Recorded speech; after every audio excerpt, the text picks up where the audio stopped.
Assalamualaikum warahmatullahi wabarakatuh.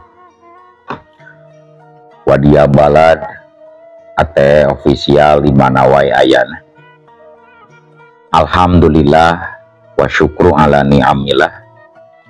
Kalawan diwuwuh ku qabul anu maha agung, dibarengan ku pangijabah anu maha kawasa. Diiring ku kadeudeuh kanya Gusti anu maha suci.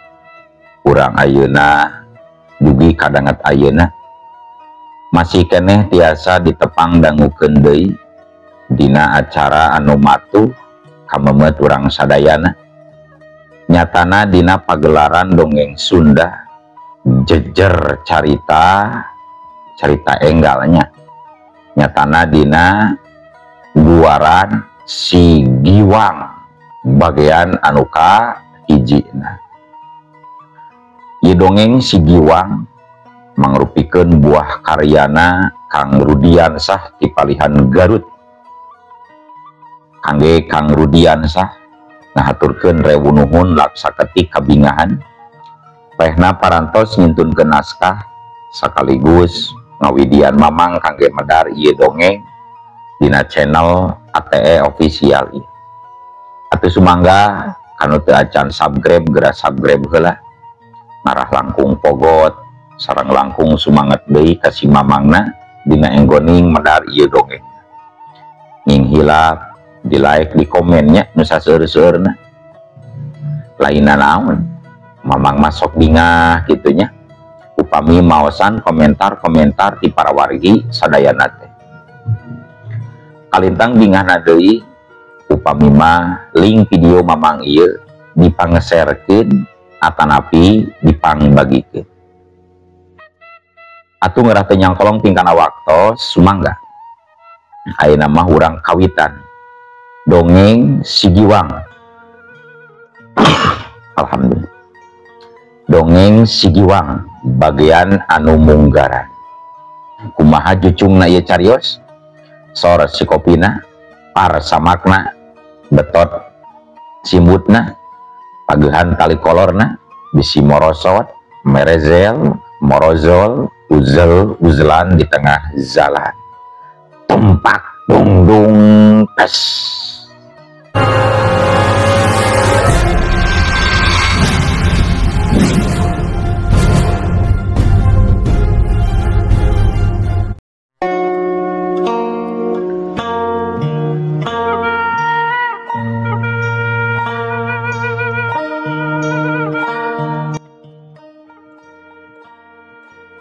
Para wargi sadayana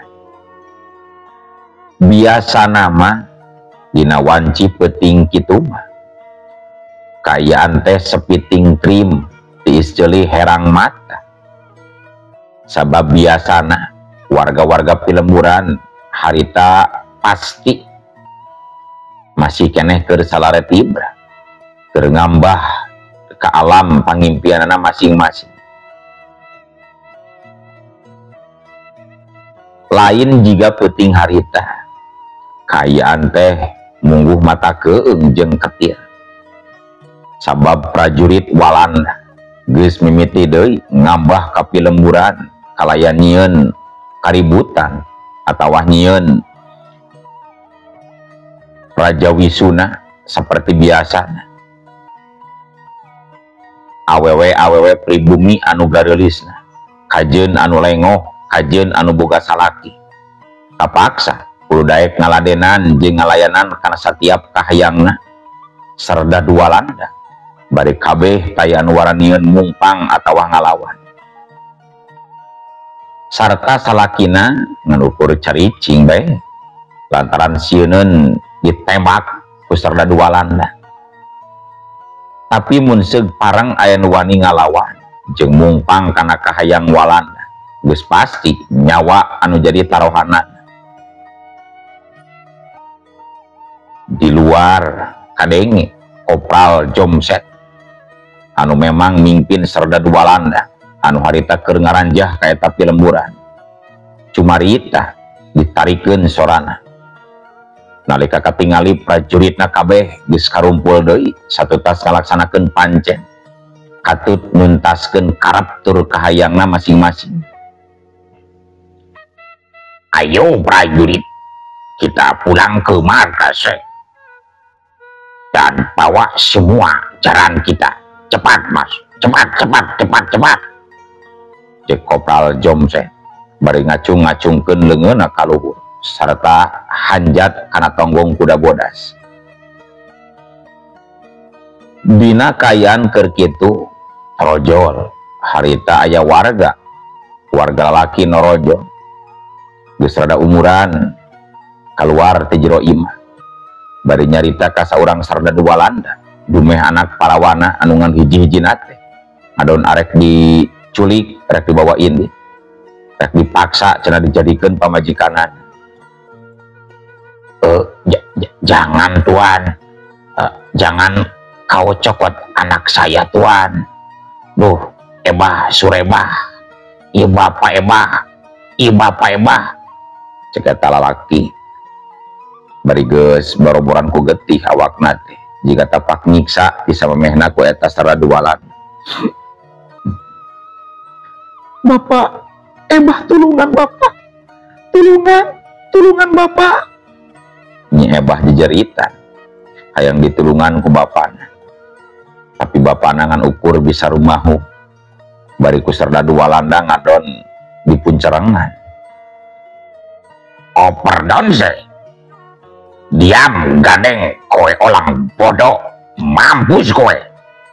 Cek sardadu Walanda baringan sakilat leungeunna nyabut pistol tina holsterna serta langsung dipake nembak tarang bapana Nyi Ebah. Sat kuciwok dor pistol anu menang nyabut tina holsterna teh langsung ditembakeun kana tarang bapana Nyi Ebah. Kadengi 2 kali disada, cengkang, kosot, kerjet, kulahe. Bapana Nyi Ebah langsung harita keneh ajal binasa ku eta sardadu Walanda anu mikahayang ka Nyi Ebah. Dina kayaan tarangna molongo katembus ku timah panas. Nempok itu jerit Nyi Ebah terus ngajerit.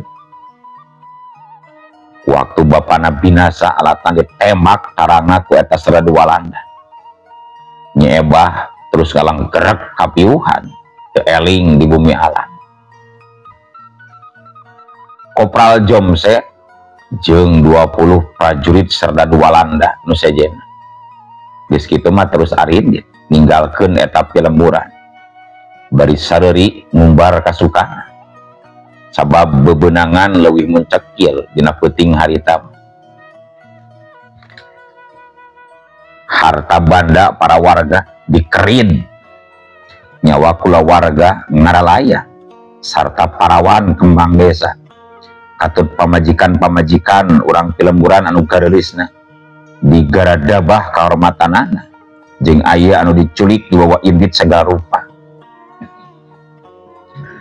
Jeung memang dina zaman harita mah aya saurang oge warga anu ngarasa aman jeung ngarasa tintrim hirupna sabab meh unggal peuting di unggal lembur sok ngarandapan diranjah ku kompeni Walanda anu boga sawah jeung kebon geus moal bisa ngarasaan deui hasil panenna sabab geus ditangtukeun ku kaum panjajah yen engke waktuna kudu disetorkeun mangrupa upeti demi keamanan pilemburan. Anu boga anak awewe pantes, anu boga anak awewe nu pantes yakin geus moal saralamat deui bakal jadi korban pamuas nafsu biadabna eta kaum penjajah. Arek anu lengoh, arek nu boga salaki asal geulis we pasti bakal di koromeo nepi ka beunang. Nya kitu oge nasibna Nyi Ebah sarua geus jadi korban kabiadaban para penjajah terus diculik dicarikeun pamajikan secara paksa ku hiji sardadu. Batin Nyi Ebah teu bisa tenang sapopoena teh ngan asa kasiksa jeung kasiksa we ku perasaan hayang malespati tumeh bapana dibinasa ku serdadu Walanda anu kiwari jadi salaki. Tapi Nyi Ebah tetep bingung kudu kumaha ngalaksanakeun niatna hayang males kanyeri teh lantaran geus sabaraha taun manehna jadi pamajikan tentara Walanda can kungsi dilatih nyekal bedil-bedil acan anu aya ngadon menang panyiksa jeung hayeuh we dihina basa. Tumeh ayeuna mah Nyi Ebah teh keur kakandungan geus 7 bulan ngajadikeun teu bisa ngawulaan salaki sakumaha mistina. Dina hiji poe nalika Nyi Ebah indit ka pasar ikeun balanja keur pasakeun harita di tengahing jalan anu sepi ngadadak lempangna ngarandeg sabab nalika keur anteng-anteng lempang ujug-ujug dipegat ku hiji awewe kolot anu datangna meh teu kanyahoan. Eta awewe kolot datangna ngacurelat cepet nakeranan terus nangtung pancuh di hareupeun Nyi Ebah anu masih ngemu ka kaget. Curelat jeung saha anjeun? Cek Nyi Ebah beri ngakeleter bibirna lantaran sieun. Eta awewe kolot waktu ditanya ku Nyi Ebah seperti gitu gancang imut bari ngawalon. Tong kaget tong sieun geulis. Kula lain jalma jahat jeung bisi panasaran mah kana ngaran kula teh nu katelah Ambu Sulasmi geulis.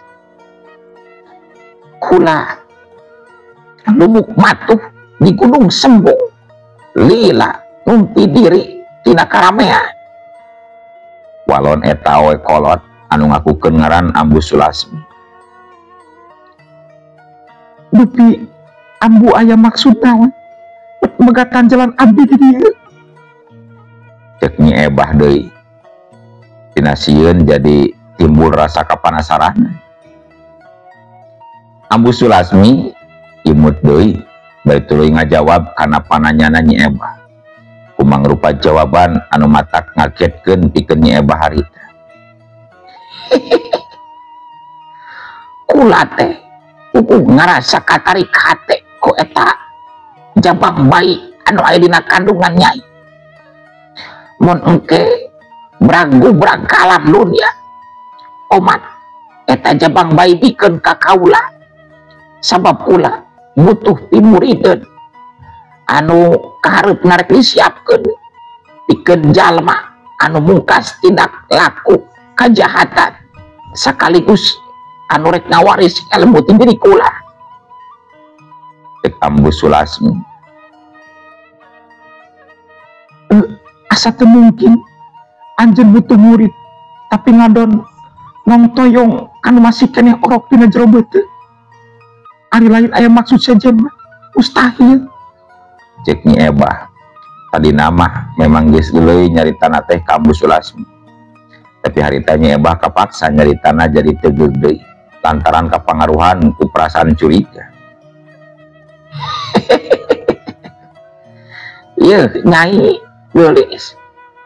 Ulah peda, ulah miharep calon murid anu masih keneh orok.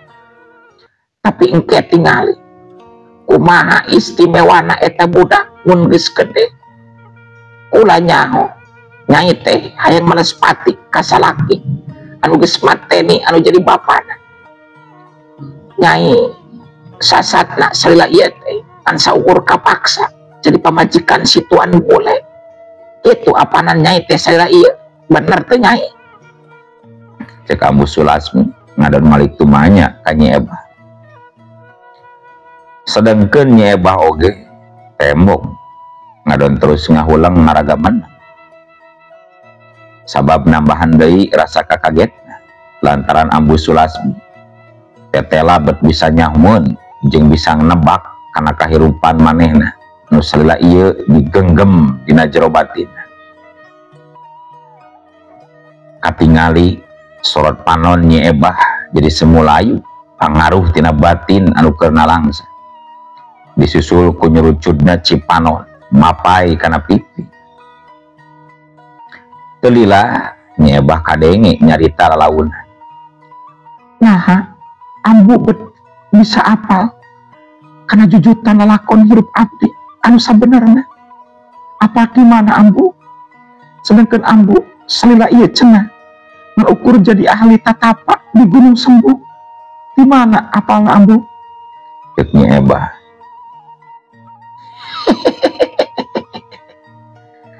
Ulah kaget. Kupeda kula sok tapa di Gunung Sembuh. Tapi bet bisa nyaho karena kehidupan dunia luar. Bisa nyaho oge karena Bang Baluh sakabera hayat leutik. Tah ayeuna Nyai oge boga Bang Baluh anu sarua jeung anu sejen. Tur kukuna geus dibere jalan pikeun kaluarna tina eta Bang Baluh. Kukituna seacan Nyai mere jawaban anu pasti. Kula moal woleh datang deui ngembongkeun diri sabab nya keukeuh ambu mah hayang boga murid teh ti budak Nyai. Lantaran ceuk numutkeun getaran batin ambu mah iwal ti budak Nyai anu bakal bisa ngangkat derajat kula mangsa mamerdekakeun ieu nagri serta males kanyeri anu jadi bapa kitu teh Nyai. Nah yakin etan diucapkan ku ambu teh. Cek Nyi Ebah yakin teh yakin, percaya teh percaya karena caritan Ambu Sulasmi. Tapi hatina bet ngerasa aya benerna oge mun seug budakna jaga jadi murid Ambu Sulasmi tinangtu bakal jadi jawara. Sabab Ambu Sulasmi oge katingalina jiga jawara. Mimiti tina dedegan katut dina warna pakaian geus katempo. Kula mun teu yakin keur naon ngomong kitu atuh Nyai, teu guna. Ambu Sulasmi. Oh, nya mangga. Upami memang leres kitu mah ambu. Antosan bae tilu sasih deui atuh ambu. Mun leres ambu bade ngangkat murid ka budak abdi nu masih keneh jabang bayi.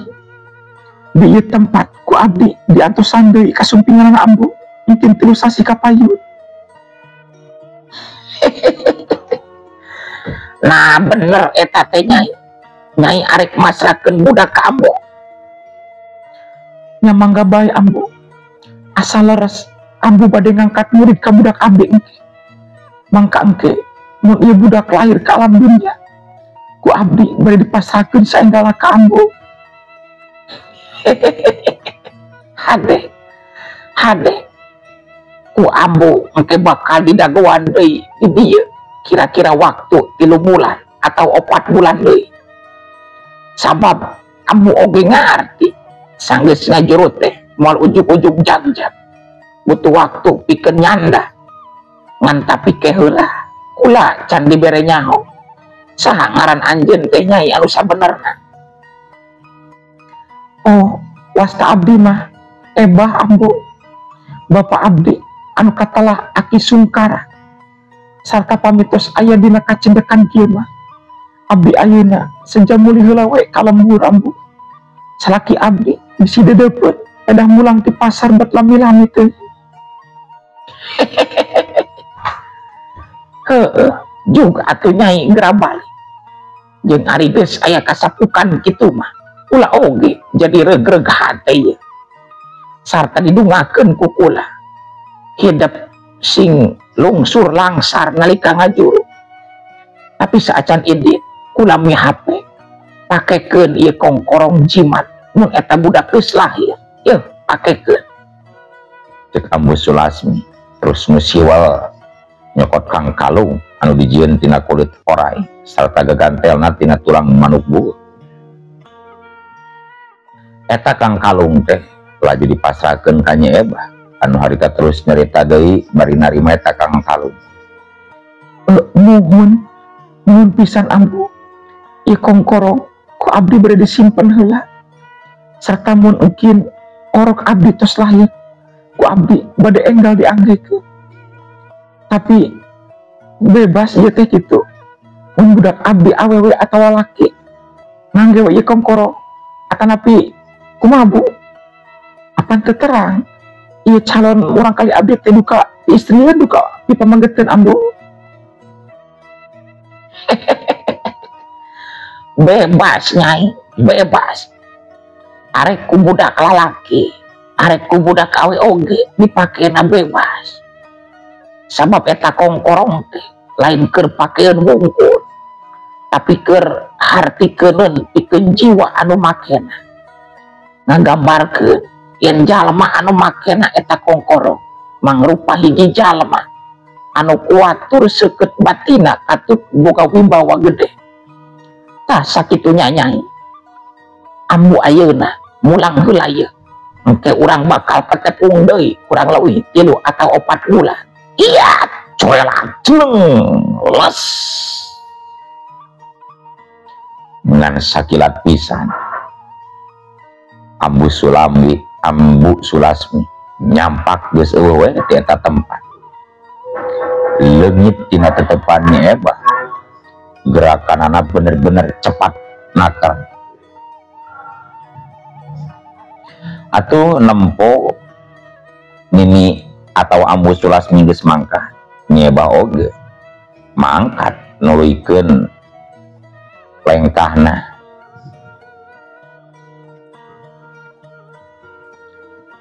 Nyeba harita balik ka imah. Gancangna carita sanggeus nepi ka imahna. Kasampak teh salakina jeung balad-baladna anu sarua bule daratang ngaran marabok di rohangan tamu. Komo salakina mah harita parah pisan mabukna teh nepi ka ngajahjar dina kursi.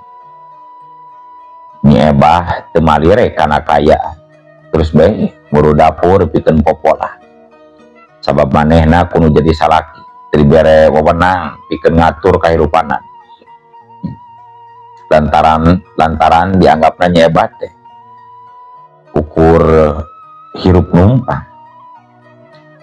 Ngan dina kayan keur kitu torojol balad salakina saurang harita ujug-ujug nyampeurkeun ka Nyi Ebah dina sorot panona anu mungguh kurang ajar.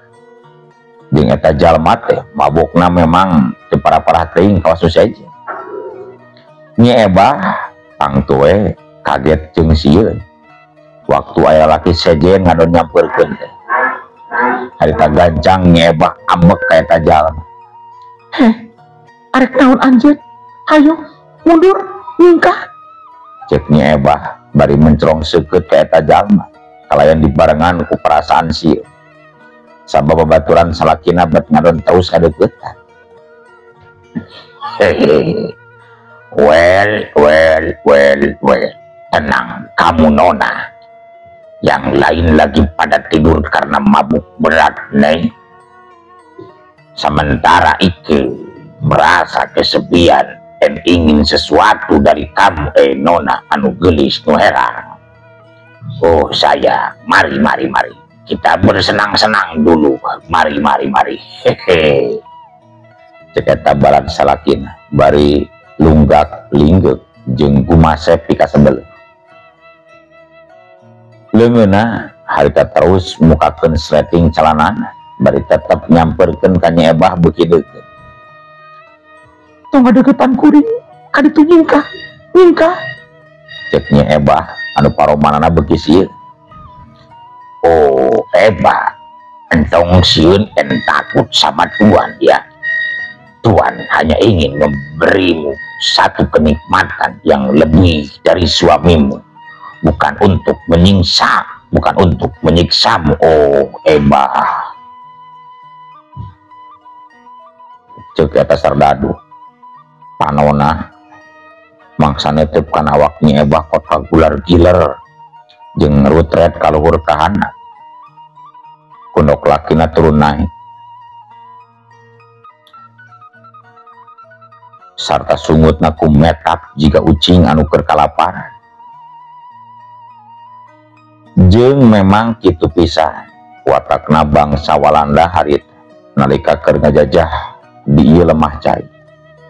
nafsuna mungguh leuwih gede keneh ka awewe bangsa pribumi tibatan ka bangsana sorangan. Buktina bae harita pamajikan babaturan sorangan oge nepi ka dipikahayang rek dipirusa digadaba. Tur eta kaayaan teh tang tue teu bisa ditarima kitu bae ku sakabeh kaum pribumi. Pan kitu deui Nyi Ebah tang tue barunta selaku hiji awewe pribumi ditarima dihina basa bari ku bangsa deung. Maaf ya Tuan Peter,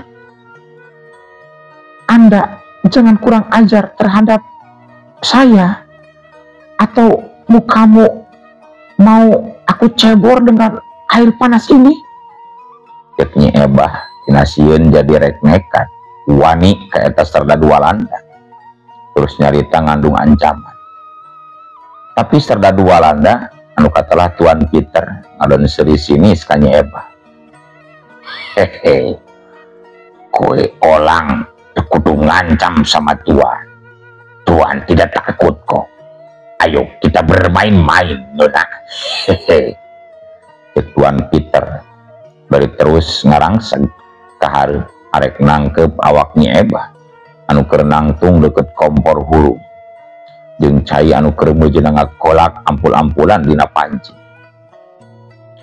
Nyi Ebah jika anu ngadadak kasandingan ku juri barang jeung Tuan Peter anu beuki maju ka hareup man sakilat leungeunna ngangkat panci besi cai anu keur ngakolak ampul-ampulan teh tur teu make cempal-cempal acan sarta caina terus diseblokeun kana beungeut Tuan Peter anu nyantong hareupeun pisan.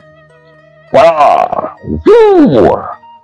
atuh puguh we harita Tuan Peter teh langsung ngakerotari bari ngakubrag nakarak bengkang awakna sarta kulit beungeutna tembong jadi melotok lir umpama tapak kadung. Udah tolong pak, panas bajingan kowe olang Ebah. Aduh. Tuan Peter sorana anu ngagerot tarik mungguh kadenge ke tempat saja. Matak dina kayan keur kitu teh di luareun imah tembong aya nu arasup ti luar. Di antarana Sersan Joko katut dua prajurit tentara Walanda. Rupanya di sini sedang lagi pada mabuk berat. Tapi di dapur ada yang berteriak minta tolong. Coba lihat sana, lihat, periksa. Sersan Joko gancang marentah kedua prajurit tentara Walanda pikeun ningali kayan di dapur. Sedangkan Sersan Joko sorangan harga terus ngageyah-geyah kanu keur salarek alatan mabok tuak loba teuing. Caturkeun kayan di dapur. Sanggeus Nyi Ebah manjur beungeut Tuan Peter teh. Nyi Ebah terus ngahulang membuka kaget jeung karuas. Sedangkan Tuan Peter tuluy kapiuhan teu inget di bumi alam. Sedangkan pancina ragag serta kulit ramo-ramo leungeun Nyi Ebah jadi molotok akibat nyekel anu panas. Dua prajurit anu harita arasup ka dapur jadi pating paraloho terus silih teuteung. Menir, ada naon ini menir? Cek Sersan Joko bari asup ka dapur. Ari Sersan Joko teh manehna salaku turunan pribumi tanah Sunda katut turunan Walanda. Matak manehna mah bisa keneh ngomong make bahasa Sunda. Ngan eta oge kadang sok dicampuran ku bahasa Malayu mun keur ngobrol jeung urang Walanda. Kadang make bahasa maraneh. Anu salare karek pating kulisik lilir tina salarena. Sedangkan Sersan Joko waktu manehna asup ka jero dapur langsung ngemu kaget bari melong ka Nyi Ebah. Ebah, aya naon ieu teh Ebah? Kunaon si Peter ngagoler kitu eta? Williamson, sini, istri kamu, apa-apaan ini? Cek Sersan Joko gancang ngakero ka Williamson. Salakina Nyi Ebah anu harita karek hudang terus muru ka dapur. Nyi Ebah tembong rabisa sabab yakin manehna nu bakal disalahkeun. Tapi sanajan di kitu Nyebah tetep maksakeun maneh nyarita pikeun ngabela diri. Maaf Sersan Joko, tadi Tuan Peter maksa ka kuring pikeun ngalakukeun hubungan anu dilarang, tapi ku kuring ditolak dan manehna kekeh maksa ngumbar ka hayangna. Atuh akhirna mah kuring teh kalepasan ngalawan manjur beungeut Tuan Peter anu rek marangkul ngagadabah kaula. Ngan hanjaka caritan Nyebah teh harita bet teu gampang dipercaya kitu bae kunu area di dinya. Komo Williamson mah anu salila ieu memang galak nyiksa ka Nyebah. Mata ganjang harita maju ka hareup bari ngecenggut buuk Nyebah ka tukang. Set Williamson pangtuwe manehna ngapila keneh ka Tuan Peter salaku batur sabangsa.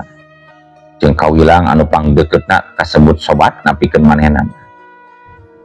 Williamson bari kekerot huntuna kadenge nyarekan ka Nyebah. Mengapa kamu Olang lakukan itu, ha? Aduh, ampun Kang William, ampun. Saya cuman membela diri. Cek Nyebah nyobaan deui ngabela diri. Koe Olang ternyata pembunuh seperti pemberontak yang sekarang dan ayeuna mau membunuh sahabat Aik. Nanti kita Olang yang kau bantai. Hah, tidak Kang William, tidak. Ampun. Aku terumasa punya niat membunuh Tuan Peter. Saya bukan pemberontak, juga bukan pembunuh. Tapi Tuan Peter soranganlah yang ngawali mengganggu saya. Overdose, keparat kowe Olang. Terus saja kamu berbohong dan ngawadur, nih. Williamson nafsuna meh teu kawadahan. Harita ngacenggut buuk Nyebah beuki tarik. Nepi ka awak Nyebah ngadangheuk ka tukang. Aduh, sakit Kang. Sakit. Tapi tina kayaan keur kitu. Nah atuh hari ujug-ujug eueuh waktos nah kabujeng wadia balat ate ofisial keun atunya ieu dongeng teh kurang cekapkeun we heula dugi ka dieu. Insyaallah enjing pageto baris dilajengkeun deui. Atuh kukitu kukieuna mamang saja amit mungkur amit mundur dipayuneun para wargi sadaya. Ayo Assalamualaikum warahmatullahi wabarakatuh.